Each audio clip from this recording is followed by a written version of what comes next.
شروع کر دے، کثرت سے سجدہ کر۔ اگر تو کثرت سے سجدہ کرے گا تو میری رفاقت، میری دوستی، میری ساتھی جنت میں تو بنے گا، جنت میں رہے گا۔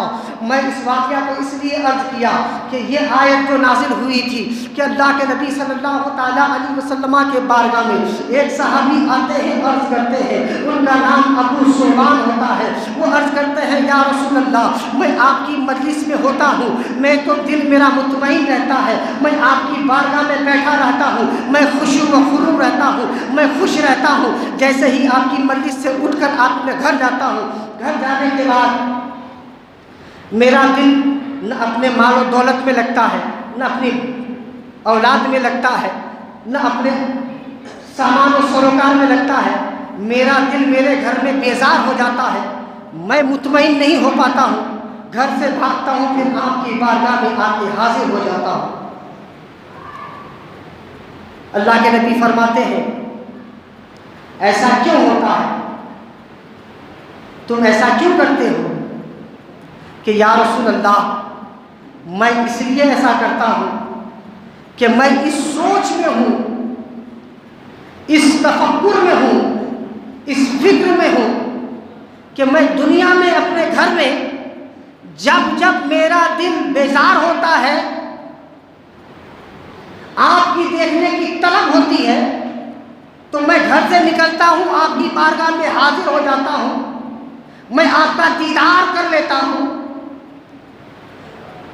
جنت میں جب آپ جنت میں ہوں گے، علی العلین میں ہوں گے، نبیوں کے ساتھ میں ہوں گے، ہم آپ کے خادم، غلام، نوکر، ہم نچلی جنت میں ہوں گے۔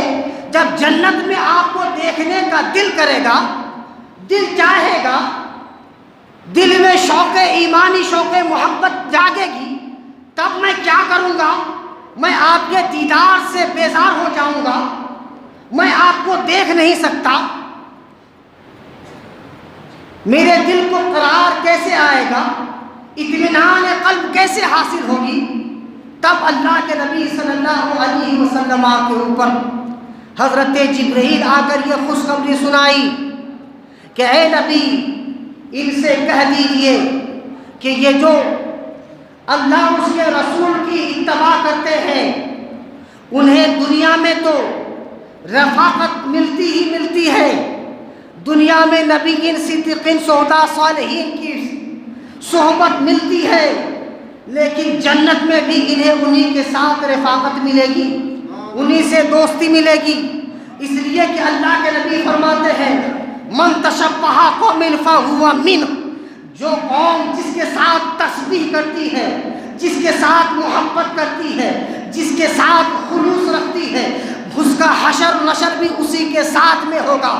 تو اے امت محمدیہ، قربان جاؤ، گزشتہ مہینہ جو گزرا ہے، ربیع الاول کا مہینہ گزرا ہے، وہ مہینہ تمام نبیوں کے نبی کی آمد کا مہینہ تھا، تمام نبیوں کے سردار کی آمد کا مہینہ تھا، تمام نبیوں کے امام کے آمد کا مہینہ تھا۔ یہ جو مہینہ آ گیا ہے، یہ مہینہ تمام ولیوں کے ولی کا مہینہ ہے، تمام ولیوں کے سردار کا مہینہ ہے۔ اس لیے کہ اس مہینے میں اہل سنت والجماعت کے لوگ 11ویں مناتے ہیں، غوث پاک سے محبت رکھتے ہیں، الفت رکھتے ہیں، محبت رکھتے ہیں۔ یہ قرآن و حدیث کے خلاف نہیں ہے، اس لیے کہ قرآن میں اللہ تبارک و تعالیٰ لوگوں سے اور ایمان والوں سے تاکید کے ساتھ میں نص قطعی سے محبت کرنے کا تلقین کرتا ہے۔ اے لوگوں، اگر تجھے جنت میں رفاقت چاہیے ہے تو دنیا میں نبیوں سے، صدیق سے، شہداء سے، صالحین سے محبت کرو، تبھی تجھے جنت میں ان کی رفاقت حاصل ہوگی۔ اس لیے شیخ سعدی فرماتے ہیں چوں درمیان محمد صلی اللہ علیہ وسلم انبیاء، چوں درمیان انبیاء محمد صلی اللہ علیہ وسلم، چوں درمیان انبیاء عبد القادر، جیسے تمام نبیوں کے درمیان میں حضرت محمد صلی اللہ علیہ وسلم کو رفاقت حاصل ہے، مرتبہ حاصل ہے، جو بلندی حاصل ہے، ویسے ہی ولیوں میں غوث اعظم کو مرتبہ حاصل ہے۔ حضرت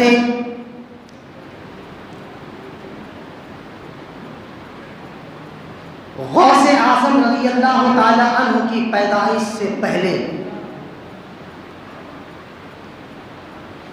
بڑے بڑے اولیاء کرام نے ان کی آنے کی بشارت اور خوشخبری دی ہے۔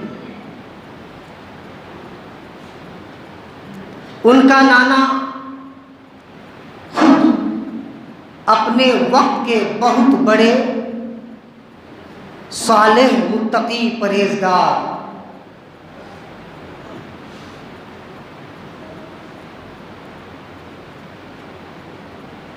اتنے بڑے متقی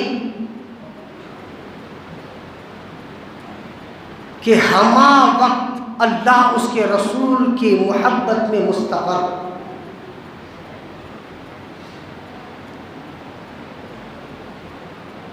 عبداللہ سمعی کے گھر میں جیسے ہی غوث اعظم دستگیر رضی اللہ تعالی عنہ کی جلوہ گری ہوئی، پیدائش کا وقت آیا، عبداللہ سمعی بتاتے ہیں کہ مجھے خواب میں رسول اکرم صلی اللہ علیہ وسلم کا دیدار ہوا اور مجھے بتایا گیا کہ تیرے نسل میں جو بچہ پیدا ہو رہا ہے یہ کوئی عام بچہ نہیں ہے، یہ تمام ولیوں کا ولی ہے۔ وہ کیسے ولی ہے؟ خود غوث اعظم رضی اللہ تعالی عنہ کے والدہ محترمہ کی زبانی سماعت کیجیے کہ غوث اعظم رضی اللہ تعالی عنہ آ کے سکم میں ہیں۔ ان کے والد محترمہ کا دل للچایا کہ میں کچھ کھٹا کھاؤں، تو کچے انگور کے گچھے کی طرف ہاتھ بڑھایا،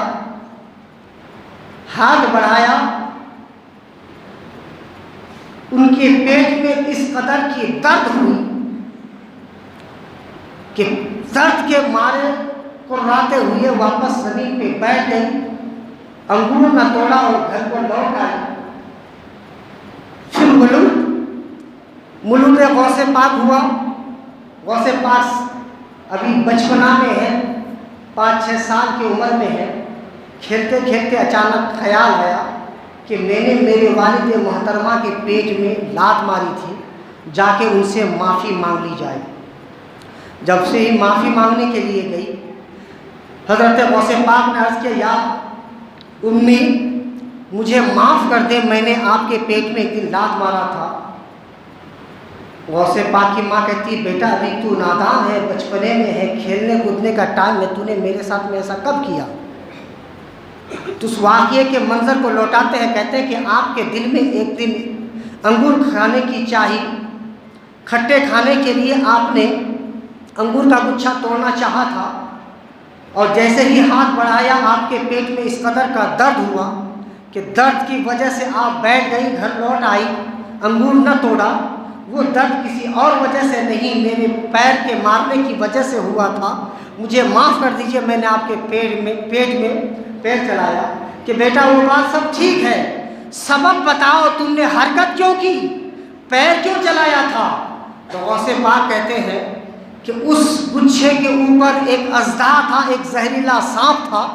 اس انگور کے گچھے کو اگر آپ توڑتی تو وہ زہریلا سانپ آپ کو ڈس لیتا، اور میری غیرت محبت کو یہ غیرت نہ ہوئی کہ میرے ماں کو ایک زہریلا سانپ تکلیف پہنچائے میری موجودگی میں، اس لیے میں نے یہ حرکت کی اور آپ کے پیٹ میں درد ہوا۔ غوث اعظم کی والدہ محترمہ نے انہیں اپنے گود میں لیا اور بوسہ دے کر کہا، بیٹا تو کوئی عام بچہ نہیں ہے، اللہ نے تجھ پر انعام کیا ہے۔ اسی کو تو قرآن بیان کر رہا ہے کہ جو لوگ متقی ہوتے ہیں، تقوی گزار ہوتے ہیں، اللہ کا انعام انہی لوگوں پر ہوتا ہے۔ وہ حضرت غوث پاک کی واقعہ بتاتی ہے کہ میرا بچہ ابھی شکم شیر ہے، پیدا ہوا ہے 29ویں شعبان المعظم کی تاریخ ہے، پہلے رمضان المبارکہ کے 29ویں شعبان کو پیدا ہوا ہے۔ ایک رمضان کو ابر آلود ہے، چاند نظر نہیں آیا ہے۔ جب چاند نظر نہیں آیا، لوگوں کے درمیان میں خلوت پہنچ گئی کہ اب صبح کیسا ہوگا، سحری کریں یا نہ کریں۔ تو لوگ کہتے ہیں کہ غوث اعظم کے بارگاہ میں ان کے والدہ محترمہ سے لوگوں نے دریافت کیا کہ سعادات کے گھر میں، حسرین کریمین کے خاندان میں ایک ایسا بچہ پیدا ہوا ہے جو اپنے والدہ محترمہ کا دودھ نہیں پی رہا ہے۔ سبب یہ ہے کہ آج 29ویں رمضان کا چاند نظر 29ویں شعبان کو چاند نظر آ گیا ہے، آج پہلا ہی رمضان ہے۔ ان سے کیا صادر ہوتا ہے، حضرت غوث پاک کی زندگی سے کیا ظہور ملتا ہے؟ پیدا ہوتے ہی روزہ رکھنا شروع کیوں کیا ہے؟ تو یہ بتاتے ہیں کہ میری زندگی تقوی والی ہے۔ کیسی زندگی ہے کہ جو لوگ اللہ والے ہوتے ہیں، اللہ کا انعام یافتہ بندے ہوتے ہیں، وہ تقوی گزار ہوتا ہے۔ تمام عبادتوں میں سب سے زیادہ بہترین تقوی روزے میں ہے، اس لیے کہ یہ خالص رب کی رضا کے لیے ہوتا ہے۔ آپ نماز پڑھتے ہیں، یہ ہو سکتا ہے کہ لوگ آپ کو دیکھ کر آپ کو نمازی کہیں۔ آپ زکوٰۃ دیتے ہیں، آپ کا مال خرچ کرنے کا دیکھ کر لوگ آپ کو زکاتی کہیں کہ یہ بندہ دکھاوا کر رہا ہے، یہ بندہ دکھاوا کر رہا ہے۔ حج کے لیے گئے ہیں، لوگوں کے درمیان میں یہ بات ہو سکتی ہے کہ یہ بندہ دکھاوا کر رہا ہے، لیکن خالص روزہ ایک ایسا مفرد عبادت ہے جس کے بارے میں کس کا ذہن و گمان نہیں آتا، اس لیے کہ آپ روزے سے ہے یا نہیں ہے، یا آپ نے بھی روزہ نہ رکھ کر روزے جیسی صورت بنا کے رکھی ہے، فقط آپ جانتے ہیں اور آپ کا رب جانتا ہے۔ تمام عبادتوں میں سب سے زیادہ تقوی والی عبادت روزہ ہے، اس لیے غوث اعظم نے بتا دیا، اس لیے کہ میں متقی ہوں، اللہ نے مجھ کو انعام یافتہ بنا کر دنیا میں بھیجا ہے، اور یہ تقوی تمام عبادتوں سے بہترین عبادت ہے۔ اے لوگوں سنو، غوث اعظم نے بچپنے کے پہلے دن میں روزہ رکھ کر دنیا والوں کو یہ ذہن دے دیا کہ تمام عبادتوں میں روزہ افضل عبادت ہے، اور رب کو راضی کرنے کے لیے بھی روزہ بہترین عبادت ہے۔ اور متقیوں کا یہ نشانی ہے، جو لوگ اللہ کا انعام یافتہ بندہ ہوتا ہے وہ رب کی رضا کے لیے اکثر دن روزے سے رہتے ہیں۔ وآخر دعوانا الحمدللہ رب العالمین۔